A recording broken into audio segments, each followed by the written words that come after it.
একটি শান্ত গ্রাম ছিল, নদীর ধারে, গাছপালা ঘেরা। হঠাৎ একদিন আকাশ থেকে এল এক বিশাল ছায়ায়। লোকজন ছুটে এল বাইরে, দেখল এক দৈত্যাকৃতির পায়রা নেমে এসেছে মাঠে। পাখার ঝাপটায় গাছ কাঁপে, ছেলেমেয়েরা ভয় পেয়ে ঘরে লুকায়। কারো কিছু বোঝার আগেই পায়রাটি দৌড়ে বেড়াতে শুরু করল, ফসল খেয়ে ফেলছে, হাঁস-মুরগি উড়িয়ে দিচ্ছে।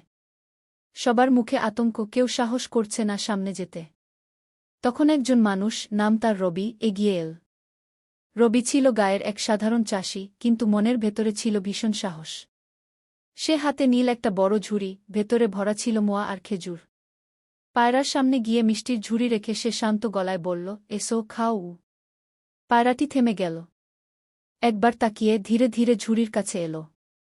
মিষ্টির গন্ধে খুশি হয়ে সে খেতে লাগল।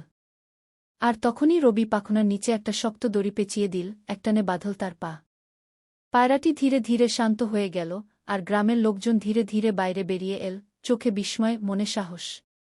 শেষে শিক্ষা, সাহস আর বুদ্ধি থাকলে সবচেয়ে ভয়ঙ্কর বিপদকেও জয় করা যায়।